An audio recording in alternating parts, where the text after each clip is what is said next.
క్రితమే అనుకుంటాను మేము ఇదే వేదికలో వారికి ఆశీర్వదించడం జరిగింది. జనం అనే సినిమాని ప్రజల్లోకి తీసుకెళ్ళి జనంలో మంచి సినిమాగా పేరు తెచ్చుకొని వెరీ షార్ట్ టైం ఒక నిర్మాతగా ఒక దర్శకుడిగా ఉన్న వారు ఇంకొకరికి దర్శకుడిగా అవకాశం ఇవ్వడం అనేది రామ్ చచ్చా గారు చెప్పినట్టు నిజమే గ్రేట్. అది ఇవ్వాలంటే చాలా కష్టం. మరి వారి కంగ్రాచులేషన్ రవికుమార్ గారు, శ్రీరపు రవికుమార్ గారు కంగ్రాచులేషన్. సుమన్ గారి యొక్క క్యారెక్టర్ చూసినట్లయితే ఎక్స్ట్రాడినరీగా అనిపిస్తుంది పోస్టర్ పైన. సో చాలా బాగా డిజైన్ చేసారు అనుకుంటున్నాను Ravikumar. So all the best. ఈ సినిమా మంచి పేరు తీసుకొని రావాలి యూనిట్ అందరికీ. మరి Kiran hero nice congratulation, all the best.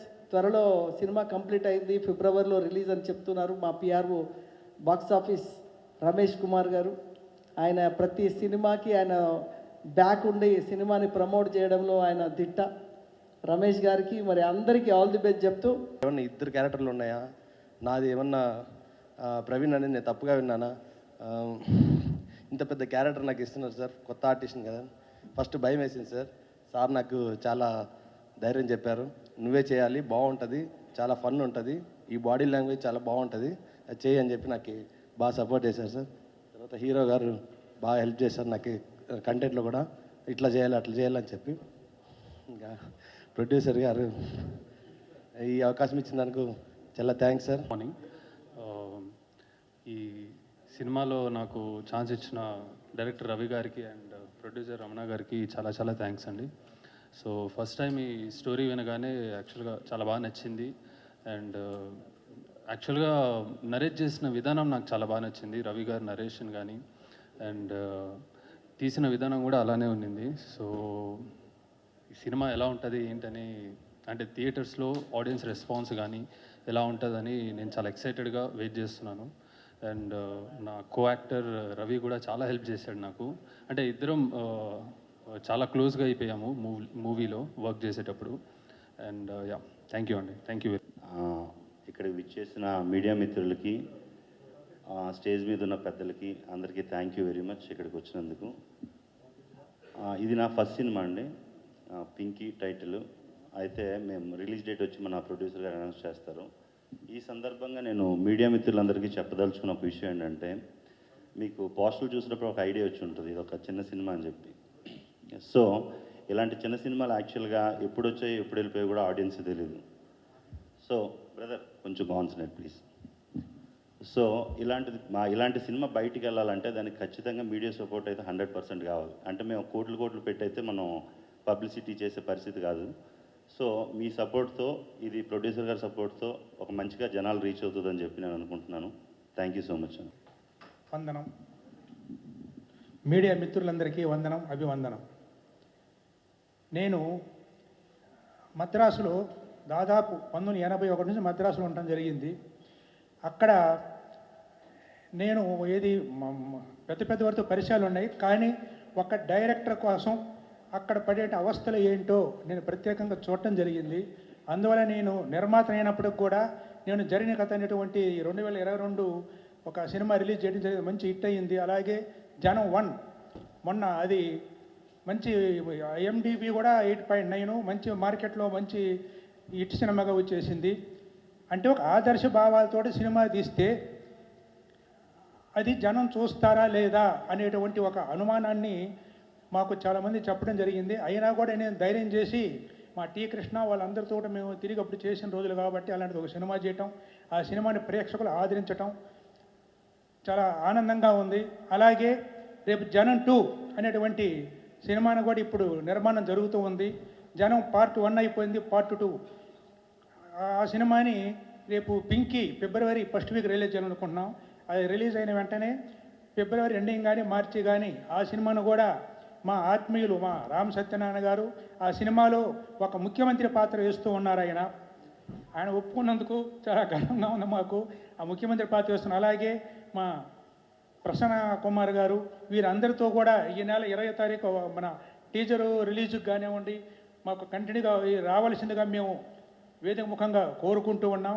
Pink అనేటువంటి సినిమా ఏంటి అంటే, ఒక పాయింట్లో చెప్పాలంటే ఒక డైమండ్, ఆ డైమండ్ ఏమైపోయింది అనేటువంటి ఒక డైమండ్ మీద జరిగే అన్వేషణే ఈ పింకీ సినిమా అన్నమాట. ఇది ఒక ఫ్యామిలీ సెంటిమెంటు, సస్పెన్స్ ఉంటుంది. రవికి నేను డైరెక్షన్ ఇస్తానికి కారణం అతను నాకు సబ్జెక్టు వచ్చి ఒంగోలు వచ్చి చెప్పిన విధానం మీద నమ్మకం కలిగి, అతను ఇప్పటివరకు నాకు వాస్తవంగా పరిచయం కూడా లేదు, వేరే వారి ద్వారా పరిచయం అయ్యాడు. ఇతనికి అవకాశం ఇవ్వచ్చు అని చెప్పి నేను అనుకోని అతనికి అవకాశం కూడా జరిగింది. అలాగే అతను కూడా ఎలాంటి ఇబ్బంది లేకుండా, నాకు ఎలాంటి శ్రమ లేకుండా నేను కేవలం అన్నపూర్ణ స్టూడియో పూజకు మాత్రమే వెళ్ళటం జరిగింది. గుమ్మడికాయ కొట్టే వరకు నేను దాంట్లో జోక్యం చేసుకోలేదు.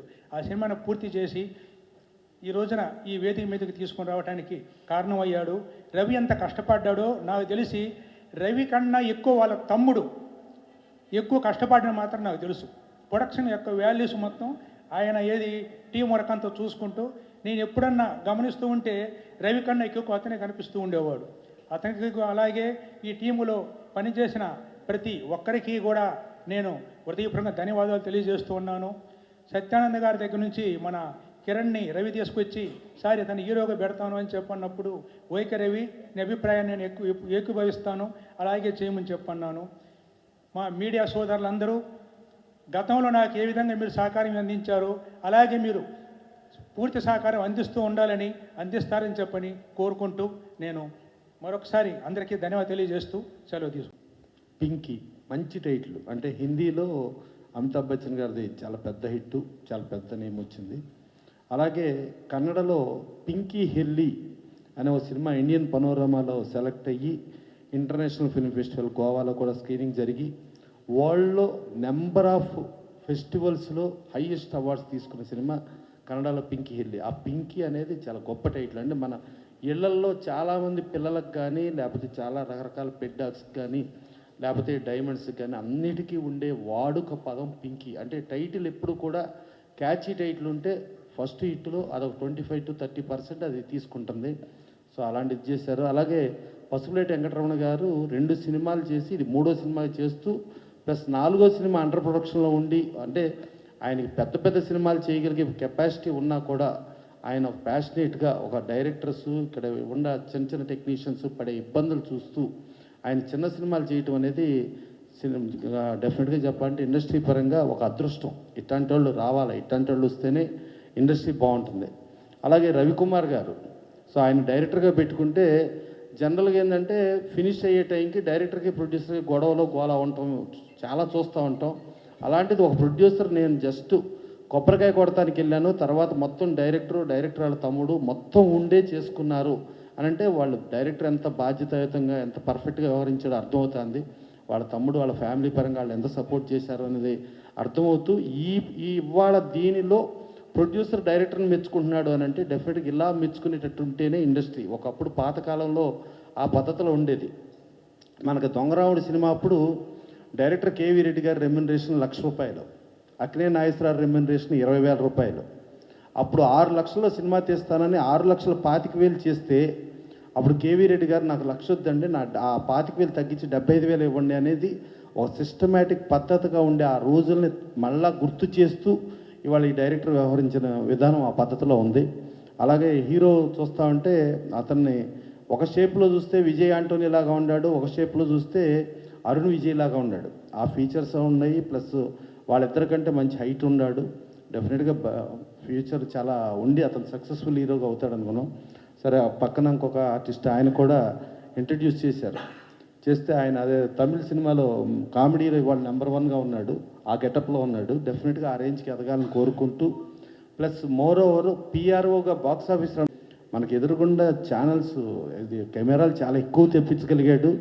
అదే కాకుండా ఒక యాంకర్ బిల్లును కూడా మాకు కాపాడుతూ మా ప్రొడ్యూసర్లకు ఉపయోగపడుతూ యాంకర్గా కూడా వ్యవహరిస్తున్నాడు.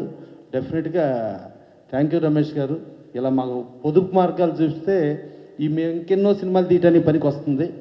సో ఇట్టా ఈ సినిమా సక్సెస్ అయితే ఇంకెన్నో సినిమాలు చేయగలిగిన పసుపులేటి వెంకటరమణ గారు కనీసం ఇలాంటివి మళ్ళీ గౌక్కని ఏదో పెద్దయ్యాను అనుకుండా ఇలా చేస్తూ ఎంతోమంది ఆర్టిస్టులకి టెక్నీషియన్స్కి వాళ్ళందరికీ కూడా ఒక లైఫ్ ఇస్తూ ఇట్టా ఒక 100 సినిమాలు పూర్తి చేయాలని మనస్ఫూర్తిగా కోరుకుంటూ ఈ సినిమా మంచి సక్సెస్ అవ్వాలని, ఇలా సక్సెస్ అవ్వటానికి మీడియా ప్రధాన పాత్ర డెఫినెట్గా మీడియా ప్రమోట్ చేసి చేయాలని చెప్పి కోరుకుంటూ ఈ రాబోయే సంక్రాంతి కానీ రాబోయే రిపబ్లిక్ డే శుభాకాంక్షలు తెలియజేస్తూ అందరూ బాగుండాలి, అందరితో మనం బాగుండాలి అనేది ఇండస్ట్రీ నినాదంగా ఉండాలని కోరుకుంటూ సెలవు తీసుకుంటాం.